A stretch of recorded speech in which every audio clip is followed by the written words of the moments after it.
One-foot-flipper. So Kevin, the Commonwealth picker, recently partnered with District and started up a more bulk site for reselling, in which the sellers can be very carefully vetted and would only sell things in bulk, things they didn't want to deal with for other resellers. I thought that was really great and interesting because, as you may know, I'm disabled. Sourcing is hard for me, and honestly, I enjoy reselling, I think, more than sourcing, which I think is rare, and that might only be because it's hard for me. I honestly love the mystery of buying a huge collection or truckload or whatever and seeing what I get more than I do picking through the bins to see what I can find.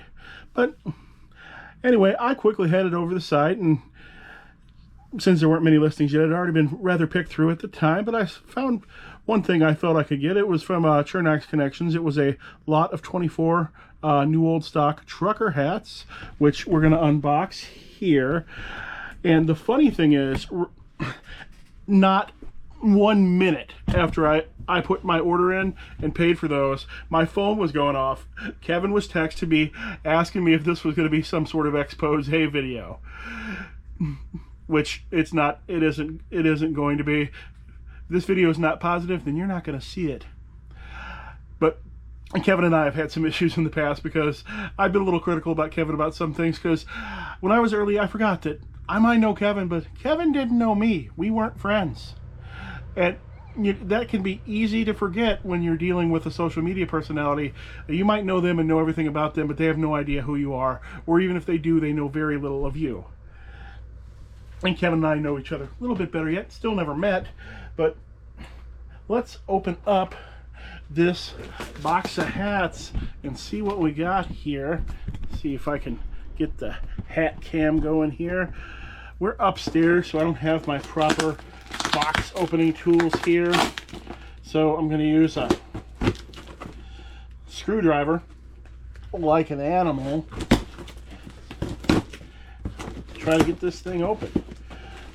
Chernock here did a real good job packing this up, and he's a smart man. You can tell it's a tall box, so he sent it UPS and not USPS, because you know USPS charges extra for those long boxes. All right, let's get her open here. Let's get her done. We're almost all the way down.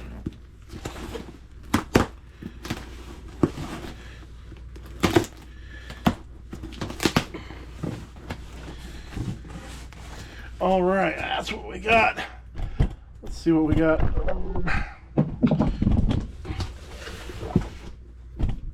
We got ourselves a big box of hats.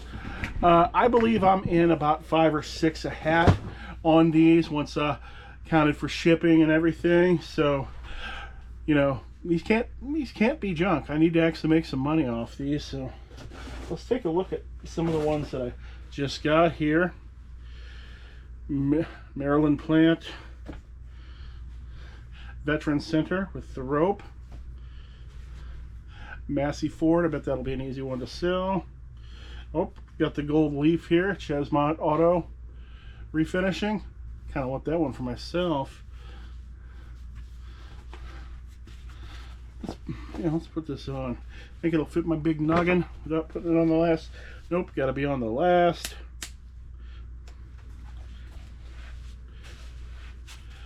Got to be on the last batch for that to go. R&R Products.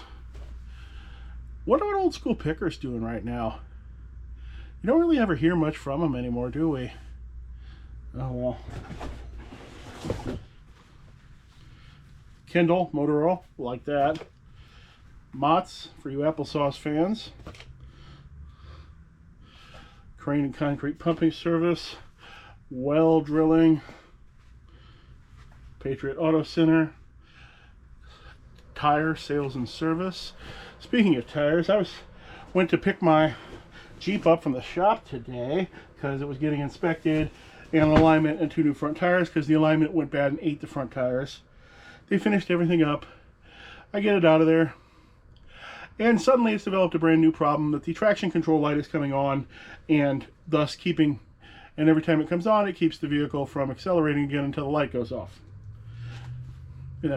Now, either they accidentally did something while aligning the Jeep, which is possible, although they claim not, or I just hit the jackpot and that decided to break the second I picked it up.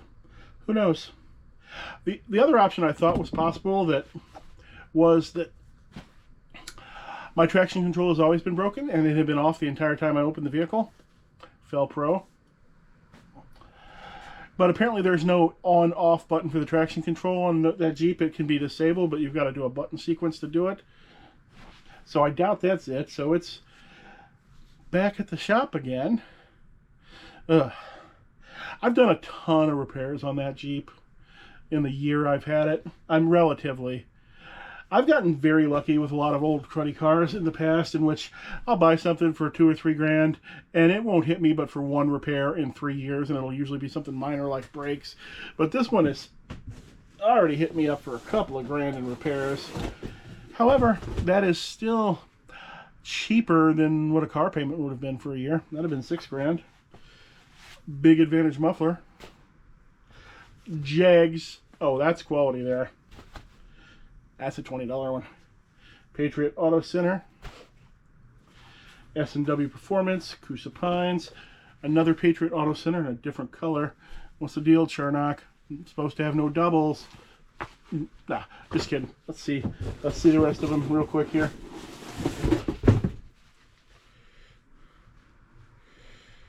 Boyertown. If Boytown's not enough for you, you can go to Boyertown. Dole and Kemp. I don't know, would this be a hipster thing to wear around a very old losing political sign? I thought about getting a Reagan Bush 84 sticker for my 84 Mercedes before Iron Age safety shoes, but I never quite did. Dungeons and Dragons tire. That ought to sell. And at the same time, my 86 truck, I thought about getting on. Who ran an 88? Oh, it was Bush. It was Bush, Bush Jr. No, Bush Sr. versus, I forget who he beat. Was that Dole? I don't know. I'm not really political. If I was gonna just be a hipster to put an old sticker on, I'd put the winner on, not the loser. Napa Raylog. Ard Auction. Frank's Transport. Another Patriot Auto Center. It is a different color, so Charnock has come through. None are actually doubles. Like this one, HB Millet Estate. Okay, we're going to get all these listed on eBay and see how many dollar amounts this actually comes up to in listings. And then we'll be back. Okay, let's do a few more sales. Sold this Rhino handheld vac, no bag or accessories, $28. I think this was a gross sale. I hope I didn't Goodwill bins that, because this weighs like 5 pounds. That would mean I had $10 into it, which is not great. 6 Metal Chaos Space Marines from the early 90s, $54. Not bad. I'm proud of this one because my daughter found this. This is a Gotham Public's Work resin sign, supposedly from the early 90s from my research. This sold in less than a day for $20, and Julie found it at the bins. So my first return on the video game stuff has already been filed. Somebody who bought a very, very super nice box in partial shrink wrap for Super Mario 3 has returned it. Does not match photos or description. The description simply said that it was just the empty box, and the photos showed every angle perfectly, but claimed that I said it was perfect and mint condition, which I did not. So let's hope they send that back. If they I'm hoping they don't send it back at all, because my last return didn't send the return back and it just got closed. I'm hoping at least this person sends the box back. If they do pull the switcheroo on me, though, I'm not gonna keep their information secret. I will tell you exactly who did it. Sold this Stax SRD control box adapter, $54.99. Goodwill bins fine. Sold in 1 day. Between those, the Stax adapter and the Gotham sign, that paid my last bins trip completely. So anything else from that is profit. Guitar Hero Smash Hits, $22.99. Had some messages back and forth with the guy who bought this. This is a Atari Road Blasters control yoke. Needs springs, needs a little work. I believe this came off of the last Road Blasters game I ever owned, which had a terminal case of swamp stench, and even after taking everything off the cabinet and painting it with 3 coats of paint inside and out, just couldn't stop smelling, so I parted the thing out. And this was somehow left over and in a closet for years. Thus survive. Sold for $220. This is going to go to a freight forwarder. He told me about that in advance. I said that's fine. Just be sure and put the freight forwarder address in. Don't tell me to change it afterwards, because I can't do it. I'm not worried about that one because that's not an easily flippable item or an easily scam item. And the kind of people who are going to own arcade games outside of America, where they're much less common, generally have the sort of finances where they're not going to pull anything like that. So I got no worries there. And he also asked if I had any social media so he could follow. So, hey, if you're watching, that's great. Adventures of Lolo, empty box. Well, box, poster, and inserts, no cartridge. $28.50. Nothing wrong with that. Sonic Battle for the Game Boy Advance, $35. And Rumble Racing for the PS2, $8.50.